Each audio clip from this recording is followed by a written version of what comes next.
नमस्कार दोस्तों, exam preparation में मैं प्रियंका एक बार फिर से आप सभी का स्वागत करती हूँ। यूपीपीएससी आरओ 2023 के लिए अगर आप प्रिपरेशन कर रहे हैं तो इस चैनल पर देखिए daily topic wise previous year question की सीरीज़। और आज जो हम सब्जेक्ट कंप्लीट करने वाले हैं, कवर करेंगे इस पॉलिटी को। लास्ट क्लासेस में आप देखेंगे हम लोग ज्योग्राफी के क्वेश्चंस कर रहे थे और आज स्टार्ट करने वाले हैं पॉलिटी। रेगुलर रात को 9 बजे इस सीरीज़ को बिल्कुल भी मिस ना करें, क्योंकि इसमें पिछले वर्ष पूछे गए सभी प्रश्नों का आपको संग्रह मिल जाएगा। तो चलिए, आज का पहला प्रश्न है पॉलिटी का। भारत के संविधान के भाग 9A में निम्नलिखित क्षेत्र की स्थानीय स्वशासन की इकाइयों को संवैधानिक आधार प्रदान किया। अब ये दो क्षेत्रीय या स्थानीय स्वशासन की जो इकाई हैं वो दी गई हैं। पहला ग्रामीण क्षेत्र दिया गया है और दूसरा शहरी क्षेत्र दिया गया है। अब बताना है ये जो भाग 9A है, जो भी हमारा संविधान है उसमें 22 भाग हैं, उसमें उस भाग का जो 9A है उसमें पूछा गया है कि ग्रामीण क्षेत्र आता है या शहरी क्षेत्र आता है, दोनों आते हैं या फिर एक भी नहीं आते हैं। तो याद कर लीजिए, इसका ऑप्शन सही हो जाएगा बी, केवल दो। केवल दो कैसे? तो भाग 9 के ए में 9A में क्या आएगा? शहरी क्षेत्र, जबकि भाग 9 में ग्रामीण क्षेत्र है। अगला क्वेश्चन है, किताब के संदर्भ में निम्नलिखित सूचनाएं दी गई हैं। पहला है प्रस्तावना, सेकंड है विषय सूची, थर्ड है अध्याय, फोर्थ है अनुक्रमणिका और फिफ्थ है शीर्षक। अब ये जो नीचे दिए गए कूट हैं, इनके सही तार्किक व्यवस्था को चयन करना है। इनको क्या करना है? सही व्यवस्था में लगाना है। तो सबसे पहले किसी भी बुक का शीर्षक आएगा। शीर्षक के बाद याद रखिए उसकी विषय सूची दी गई होगी। विषय सूची के बाद प्रस्तावना, प्रस्तावना के बाद अध्याय में आएंगे और अध्याय के बाद अनुक्रमणिका। ये हमारे संविधान में इसी व्यवस्था से ही रचना इसकी की गई है। तो ऑप्शन सी यहाँ पर करेक्ट होता है। थर्ड क्वेश्चन है, संविधान के निम्नलिखित अनुच्छेद के अंतर्गत संसद के दोनों सदनों के संयुक्त अधिवेशन का प्रावधान है। अर्थात पूछा गया है किस आर्टिकल में दिया गया है संसद के दोनों जो सदन हैं उनकी संयुक्त अधिवेशन बुलाया जा सकता है। तो इसका दिया गया है ऑप्शन ए 100, या फिर ऑप्शन बी है आर्टिकल 108, ऑप्शन सी है आर्टिकल 110, या फिर इनमें से कोई नहीं। तो याद रखिए अनुच्छेद 108 में ऐसा प्रावधान किया गया है जिसमें संसद के दोनों सदनों की संयुक्त बैठक हो सकती है। नेक्स्ट क्वेश्चन है, भारत के संविधान की निम्नलिखित अनुसूची में 3 विधा सूचियों का प्रावधान है और ये पूछा गया है किस अनुसूची में है। पहला ऑप्शन है 6th, दूसरा ऑप्शन है 7th, थर्ड ऑप्शन है 8th, या इनमें से कोई नहीं। तो देखिए, जो हमारे संविधान में 3 तरीके की सूचियां दी गई हैं, इसमें देखिए पहली जो सूची है वो केंद्र सरकार से रिलेटेड है, अर्थात संघ सूची, दूसरी है राज्य सूची और तीसरी समवर्ती सूची।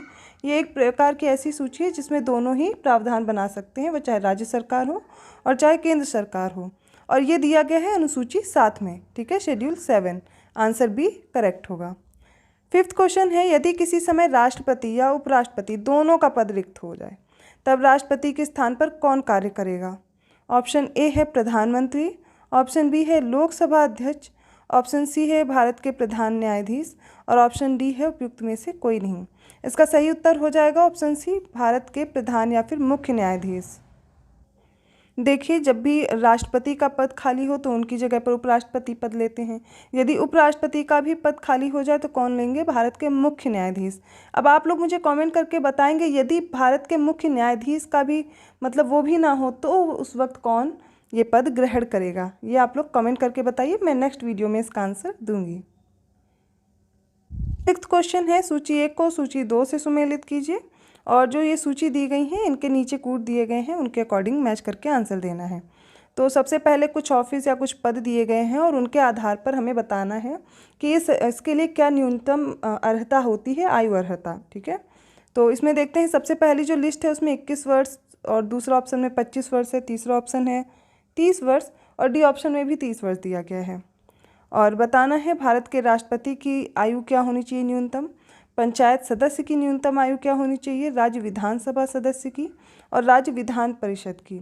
देखिए, सबसे पहले आप सबको पता होने पंचायत सदस्य की जो आयु अर्हता होती है वो सभी को पता होगी। अगर आपको किसी की भी नहीं याद है तो पहले तो इसी को मैच कर लीजिए, वो हो जाती है आपकी 21 वर्ष, है ना। ये पहला मैच हो गया। अब देखिए किस ऑप्शन में दिया गया है, ए का 2। देखिए 2 ऑप्शन में है, पहला ए वाला ऑप्शन और दूसरा हो गया ये सी ऑप्शन। बाकी तो ये इनकरेक्ट हो गया, आप इनको एलिमिनेट कर दीजिए, इनको हटा लीजिए। अब बात करते हैं भारत के राष्ट्रपति की, फिर है राज्य विधानसभा सदस्य की और राज्य विधान परिषद सदस्य की। अब इनमें से किसी एक की भी एज आपको पता है तो क्या करेंगे, आप इनको मैच कर सकते हैं। ठीक है, तो अब देखते हैं इसमें जो अब 30 वर्ष के दो ऑप्शन हैं और भारत के जो राष्ट्रपति हैं उनको याद रखिए, उनकी क्या होती है एज 30 वर्ष होती है। अगर आपको एक भी याद, इनमें से कोई भी याद है तो भी मैच कर लेंगे। तो हमने क्या किया, भारत के राष्ट्रपति की एज 30 में से सी या डी में से कोई भी ऑप्शन मैच कर सकते हैं। बचा अब कौन सा है, एक 25 वर्ष या तो विधानसभा या तो विधान परिषद सदस्य की होती है। तो इसमें आप कैसे याद करेंगे, इसमें ऑप्शन पहले ही दिख रहा था हमको, ठीक है, जो कि 30 वर्ष की एज के साथ भारत के राष्ट्रपति से मैच किया गया है। तो ये कर लीजिए मैच। अब बचा 25 और 30 वर्ष, तो हो जाएगा इसमें 25 वर्ष होती है राज्य विधानसभा सदस्य की और विधान परिषद की हो जाएगी यहाँ पर राज्य ये 30 वर्ष। तो यहाँ पर ऑप्शन आपका करेक्ट हो जाएगा ए। अगले प्रश्न पे बढ़ते हैं। भारत के संविधान के अनुसार केंद्र की कार्यपालिका शक्ति निम्नलिखित में से निहित होती है, किसमें, राष्ट्रपति या फिर प्रधानमंत्री या फिर दोनों। अब आपको कैसे याद रखना है, जो केंद्र की कार्यपालिका शक्ति है वो केवल राष्ट्रपति में निहित होती है, तो ऑप्शन ए करेक्ट हो जाएगा। जबकि राज्य की कार्यपालिका शक्ति राज्यपाल में निहित होती है, याद रहेगा, ऑप्शन ए करेक्ट हो जाएगा। 8th क्वेश्चन है, भारत के संविधान के अनुच्छेद 300 के अनुसार भारत की सरकार का कानूनी नाम है। अब बताना है भारत सरकार का कानूनी नाम क्या है आर्टिकल 300 के अनुसार। The union government option A है, ऑप्शन बी है द यूनियन ऑफ इंडिया, या ऑप्शन सी है इंडिया, या फिर ऑप्शन डी है ओनली भारत। आपको याद रखना है यहाँ पर ऑप्शन बी करेक्ट है, द यूनियन ऑफ इंडिया दिया गया है आर्टिकल 300 के अनुसार। नेक्स्ट क्वेश्चन है, निम्नलिखित में से कौन सा अनुच्छेद भारत के राष्ट्रपति द्वारा वित्त आयोग की नियुक्ति से संबंधित है। ऑप्शन ए है 200 मतलब अनुच्छेद 200, और जो ऑप्शन बी है वो आर्टिकल 250 है, और जो थर्ड ऑप्शन है वो आर्टिकल 280 है, या फिर ऑप्शन डी इनमें से कोई नहीं। तो याद रखिए अर्थात आर्टिकल 280 या फिर अनुच्छेद 280 के अनुसार भारत के राष्ट्रपति द्वारा वित्त आयोग की नियुक्ति की जाती है। नेक्स्ट क्वेश्चन है, भारत की संसद को कानून निर्माण की शक्ति निम्नलिखित के लिए प्राप्त है। अब किस किस के लिए प्राप्त है देखिए, पहला है भारत का संघ, दूसरा है भारत का प्रदेश या फिर उप प्रदेश जिसे डोमिनियन कहते हैं, थर्ड है विश्व में कहीं भी रहने वाले भारतीय नागरिक एवं उनकी संपत्ति। तो इसमें से बताना है केवल एक सही है, ऑप्शन बी है केवल 1 और 2, ऑप्शन सी है केवल 2 और 3, और ऑप्शन डी है तीनों 1 2 3। तो याद रखिए संसद को भारत के संघ के लिए, भारत का कोई भी प्रदेश हो, उप प्रदेश हो, या फिर विश्व में कहीं भी रहने वाले भारतीय नागरिक या उनकी संपत्ति है उन पर कानून बनाने का अधिकार उसे प्राप्त है। तो इन तीनों पर कानून कौन निर्माण कर सकता है, सिर्फ संसद को अधिकार है। ऑप्शन डी करेक्ट होगा, राइट। आगे बढ़ते हैं, भारतीय संविधान की प्रस्तावना में इसके सभी नागरिकों को कौन सा न्याय प्रदान करने की व्यवस्था की गई है। अब जब भारत की प्रस्तावना पढ़ेंगे भारतीय संविधान की, उसमें कुछ न्याय का उल्लेख किया गया है। ये 3 प्रकार के न्याय का उल्लेख किया गया है, ये मैं आपको बता दे रही हूँ। अब ये कौन कौन से न्याय हैं, पहला जो ऑप्शन है उसमें दिया गया सामाजिक, धार्मिक और राजनीतिक, ऑप्शन बी में दिया गया सामाजिक, आर्थिक और सांस्कृतिक, उसके बाद थर्ड ऑप्शन में सामाजिक, राजनीतिक और सांस्कृतिक, या फिर ऑप्शन डी के अनुसार सामाजिक, आर्थिक एवं राजनीतिक। तो याद रखिए ऑप्शन डी करेक्ट होगा। प्रस्तावना के अनुसार 3 प्रकार के न्याय की व्यवस्था की गई है। ये कौन कौन सा है, सामाजिक न्याय होगा, आर्थिक न्याय होगा और राजनीतिक न्याय होगा। तो ऑप्शन डी यहाँ पर करेक्ट होगा। नेक्स्ट क्वेश्चन है, भारतीय संविधान के किस अनुच्छेद के अंतर्गत अंतर्राष्ट्रीय समझौतों को प्रभावी बनाने हेतु संसद राज्य सूची के विषय पर कानून बना सकती है। अभी मैंने आपको बताया था 3 तरह की लिस्ट होती है, पहली संघ सूची, दूसरी होती है राज्य सूची और तीसरी समवर्ती सूची। पर यहाँ पर प्रश्न पूछा गया है राज्य सूची के विषय पर भी संसद कब कानून बना सकती है या फिर किस आर्टिकल के तहत कानून बना सकती है। अब इसमें जो ऑप्शन ए है उसमें अनुच्छेद 252 दिया गया है, ऑप्शन बी में अनुच्छेद 249 दिया गया है, ऑप्शन सी में अनुच्छेद 250 है और ऑप्शन डी में अनुच्छेद 253 है। और आर्टिकल 253 के तहत ही संसद क्या कर सकती है, राज्य सूची के विषय पर कानून बना सकती है। Option D is correct, right. 13th question है, निम्नलिखित में से भारतीय राष्ट्रपति लोकसभा अध्यक्ष भी रहे हैं। कौन से ऐसे भारतीय हैं जो लोकसभा के अध्यक्ष भी रहे हैं। कई बार पूछा गया प्रश्न है, पिछली बार भी यही प्रश्न आया था। तो इसका जो ऑप्शन दिया गया है पहला है फ़खरुद्दीन अली अहमद, सेकंड ऑप्शन है doctor Shankar Dayal Sharma, option C है डॉक्टर जाकिर हुसैन और ऑप्शन डी है नीलम संजीव रेड्डी। तो ये जो ऑप्शन डी है नीलम संजीव रेड्डी, इन्हीं को याद रखना है। ये भारत के राष्ट्रपति भी रहे हैं और लोकसभा अध्यक्ष भी रहे हैं। अगला प्रश्न है राज्य विधानमंडल की बैठक आयोजित करने के लिए कोरम या फिर गढ़पूर्ति क्या है। अब ये बताना है कोरम क्या है। ऑप्शन ए दिया गया 30 सदस्य या फिर कुल सदस्य का 10वां हिस्सा जो भी कम हो। ऑप्शन बी के अनुसार संसद की कुल सदस्यता का आधा, या फिर ऑप्शन सी के अनुसार सदन की कुल सदस्यता का 1/4 और ऑप्शन डी के अनुसार 10 सदस्य या कुल सदस्यता का 10वां हिस्सा जो भी अधिक हो। और राज्य के विधानमंडल की जब बात की जाए तो यहाँ पर कोरम और गढ़पूर्ति के लिए ऑप्शन डी करेक्ट होगा। 10 सदस्य या कुल सदस्यता का 10वां हिस्सा जो भी अधिक होगा वही उसका क्या हो जाएगा, कोरम या फिर गढ़पूर्ति हो जाएगी। अब 15th क्वेश्चन है 1993 में निम्नलिखित में से कौन सी भाषा 8वीं अनुसूची में सम्मिलित नहीं की गई। पहला ऑप्शन है मैथिली, ऑप्शन बी है संथाली, ऑप्शन बी है संथाली, ऑप्शन सी है मणिपुरी, ऑप्शन डी है डोगरी। देखिए 1993 की बात की जा रही है, आपको याद रखना है पहली बात तो 8वीं अनुसूची में भाषा दी गई है, ठीक है, ये तो याद कर लीजिए।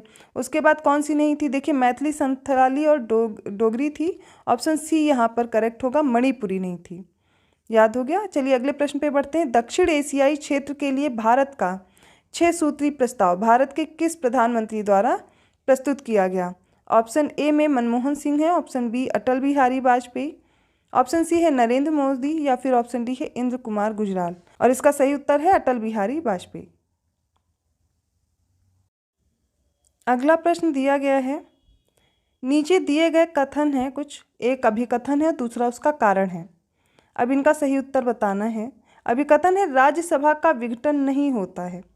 अब इसका कारण दिया गया उसके या फिर उसके यथासंभव 1/3 सदस्य हर दूसरे वर्ष सेवानिवृत्त हो जाते हैं। अब ये बताया गया राज्यसभा का विघटन इसलिए नहीं होता है क्योंकि उसके 1/3 सदस्य हर दूसरे वर्ष सेवानिवृत्त हो जाते हैं। अब यहाँ पर जो ऑप्शन दिए गए उसमें देखिए पहला है ए और आर दोनों सही हैं और बताया जा रहा है आर ए की सही व्याख्या है ये, और दूसरा ऑप्शन है ए और आर दोनों सही हैं लेकिन आर जो है वो ए की व्याख्या नहीं करता। ऑप्शन सी है ए सही है परंतु आर सही नहीं है, और ऑप्शन डी है सही नहीं है ए सही नहीं है परंतु आर सही है। यहाँ पर देखिए ये कोई कारण नहीं है, मतलब दोनों कथन तो सही है कि राज्यसभा का विघटन नहीं होता है। दूसरा इसमें जो 1/3 सदस्य होते हैं हर दूसरे वर्ष सेवानिवृत्त हो जाते हैं, लेकिन ऐसा कोई कारण नहीं कि इसी की वजह से राज्यसभा का विघटन नहीं होता। तो यहाँ पर ऑप्शन बी करेक्ट होगा। अगला प्रश्न है निम्नलिखित कथनों पर विचार कीजिए, इन कथनों में से कौन से सही हैं। राष्ट्रपति की तरह उपराष्ट्रपति का चुनाव भी अप्रत्यक्ष होता है, पहला स्टेटमेंट है। और दूसरा है राज्यों की विधायिकाओं के सदस्य दोनों के चुनाव में महत्वपूर्ण भूमिका निभाते हैं। अब राज्यों की विधायिकाओं के सदस्य दोनों के चुनाव में बोला गया है, यहाँ पर महत्वपूर्ण मतलब राष्ट्रपति का और उपराष्ट्रपति का जो चुनाव होता है दोनों में महत्वपूर्ण भूमिका निभाते हैं।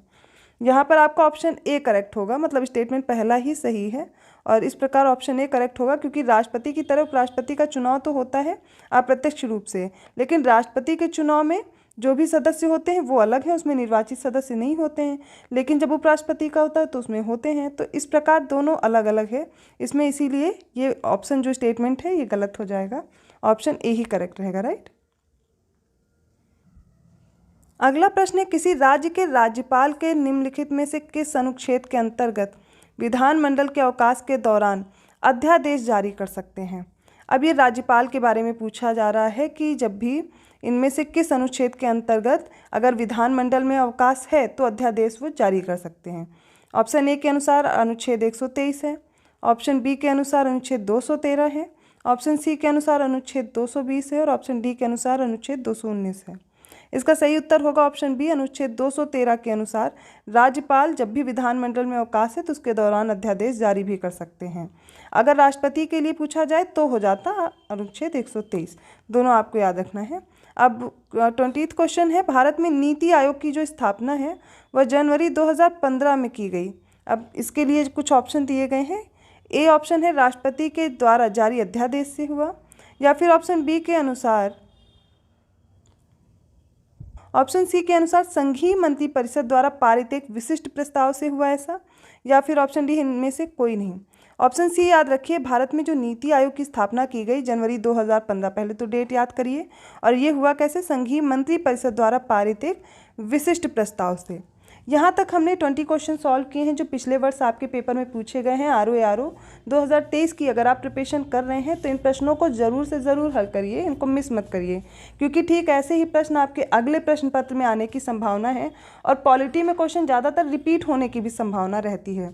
यहाँ पर मैं आपको क्वेश्चन के सोल्यूशन के साथ साथ भी और जो इंपॉर्टेंट फैक्ट हैं वो भी लर्न कराने की कोशिश कर रही हूँ। तो इससे आगे का जो भी क्वेश्चन है, इसके आगे के जो प्रश्न हैं उनको हल करने के लिए आपको अगला वीडियो देखना पड़ेगा। तब तक के लिए धन्यवाद।